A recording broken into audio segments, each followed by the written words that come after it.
Kali ini gue pengen bahas salah satu gear penting kalau kalian pengen motret burst panjang dengan kamera kalian tapi nggak mau kameranya ngos-ngosan.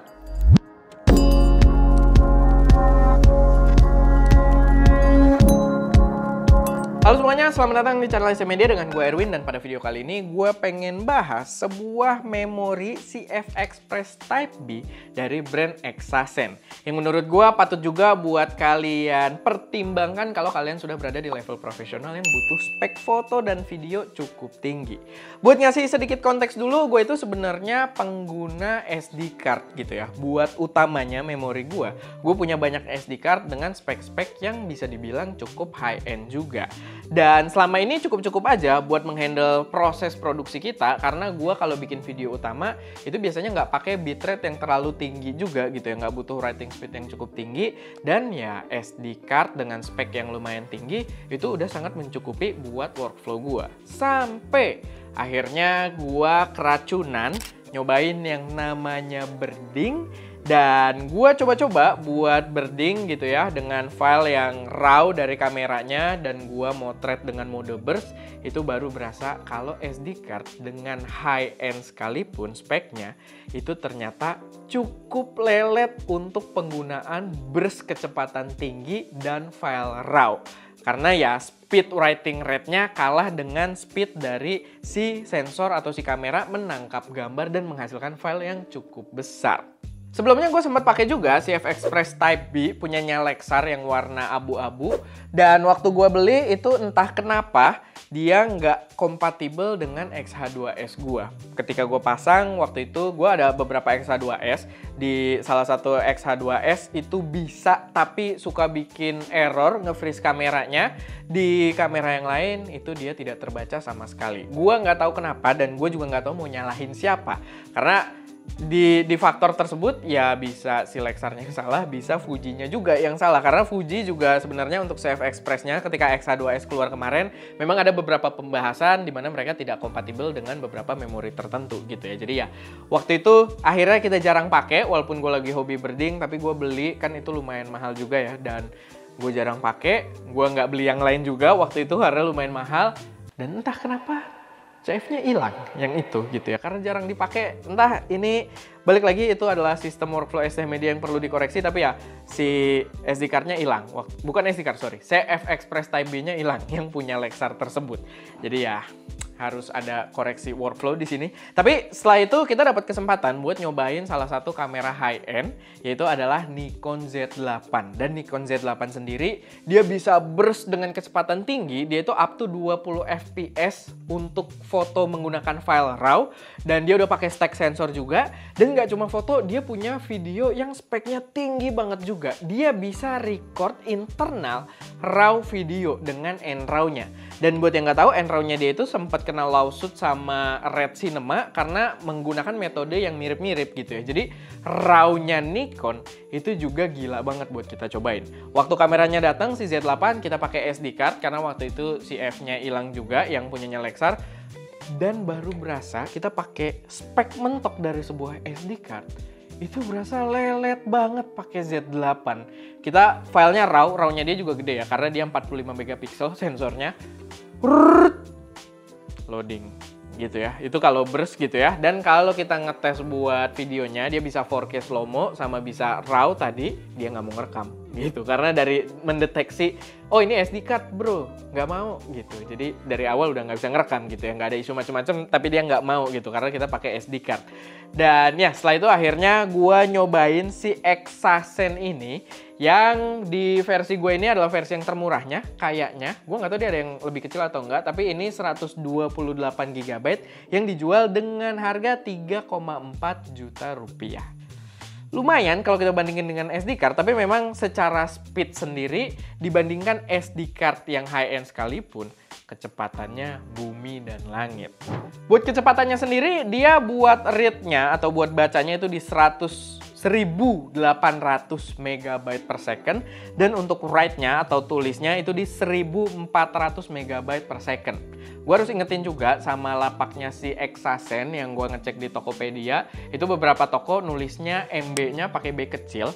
itu beda arti gitu. Di dunia teknologi, B kecil itu megabit. Itu 8 kali lebih lelet dari megabyte gitu. Jadi ini megabyte, 1800 megabyte dan 1400 megabyte per second read dan write-nya.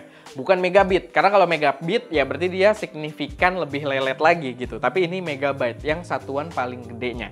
Jadi ya jangan dibikin agak ribet soal itu gitu, jangan di-confuse. Pakainya yang B gede, dan pas kita pakai ke Z8 buat nyobain kamera high-end tersebut, semua berjalan dengan lancar. Gue bisa bersepanjang sesuka gue, napasnya panjang banget itu kamera, dan kita bisa nyobain file videonya juga, entah itu buat 4K 120p-nya, 4K slow-mo-nya, ataupun buat NRAW-nya sempet kita cobain juga. Walaupun ya perlu di-note, filenya gede banget ya. Ini 128 GB. Itu nggak bisa buat seharian kalian bersenang-senang gitu, karena filenya gede banget. Walaupun speednya ya udah tinggi, ya otomatis dia penuhnya juga cepet gitu ya. Jadi ya itu perlu dikonsider juga. Mungkin kalau kalian ada budgetnya, invest ke versi yang kapasitasnya lebih tinggi, menurut gua itu worth it. Tapi secara speed nggak ada keluhan, dia benar-benar proper ketika kita ngetes Z8. Dan memang memori ini akhirnya kita pakai jadi salah satu memori utama juga yang mensupport kita itu selama kemarin perjalanan Creative Adventure.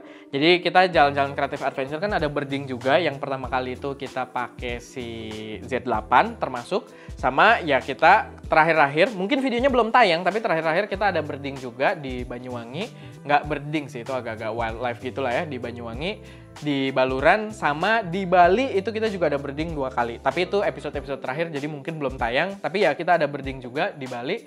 Waktu itu ketika kita udah perjalanan yang panjang kemarin, kita pakai si X-H2S, udah nggak pakai Z8. Dan surprisingly dipasangin ke X-H2S, compatibility-nya lancar, nggak ada isu sama sekali, dan gua bener-bener keracunan. Karena memori ini berhasil membuat kamera gua terasa lebih high spec lagi. Sebenarnya bukan speknya nambah ya, tapi dia memaksimalkan spesifikasi yang ditawarkan sama si X-H2S ini. Burst fotonya bisa maksimal, napasnya panjang karena writing ke memorinya cepet, dan buat video juga, walaupun kita nggak maksimalin di videonya sih, karena kita video juga bitrate-nya masih pakai yang nggak terlalu tinggi, tapi ketika kita butuh bitrate yang tinggi, itu bisa pakai memori ini tanpa ada isu sama sekali, karena dia kan bisa record ProRes juga langsung di kameranya, dan itu bakal kepake. Cuman kita di workflow kita nggak pakai ProRes gitu ya, karena filenya bakal jadi gede banget juga, dan backupnya susah banget gitu buat level kita yang masih YouTube kecil gitu ya.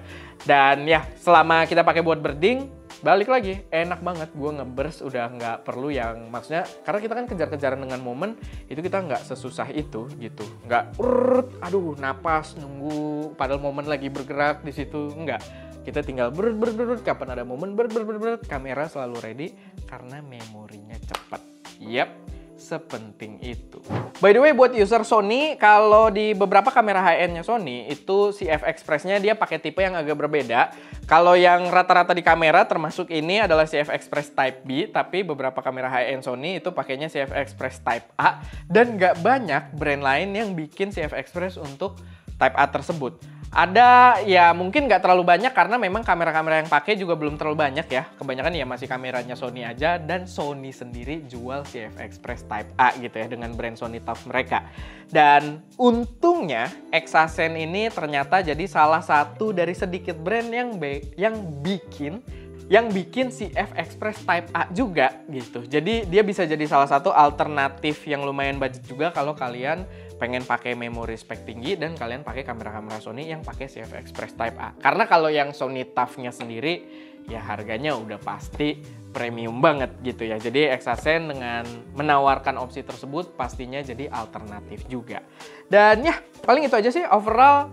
Setelah gue nyicipin produksi pakai si F-Express Type B ini, terutama buat hunting birding atau mungkin sport fotografi yang ngejar-ngejar momen juga gitu ya, gue bisa sangat merekomendasikan memori cepet kayak gini buat temen-temen yang kameranya udah support si F-Express juga. Karena mempermudah banget dalam workflow kita, membantu banget ketika kita mengejar momen-momen yang krusial, dan ya walaupun harganya lumayan tinggi, tapi so far kemudahan yang ditawarkan membuatnya bener-bener worth it banget. Oke, paling itu aja sih sedikit pembahasan gue seputar CF Express ini. Dan ya, dia pun jadi salah satu memori utama gue kalau misalkan kita lagi keluar-keluar gitu ya, buat syutingan di luar. Buat kamera utama yang gue pakai itu wajib pakai si CF Express Type B ini. Jadi ya, seracun itu emang. Oke, paling itu aja. Semoga bermanfaat. Semoga bisa jadi referensi buat teman-teman semua. Kalau ada koreksi, saran, atau pertanyaan, silahkan taruh aja semuanya di kolom komentar. Itu aja. Gue Erwin, di belakang kamera Daska. Dan jangan lupa untuk berkarya.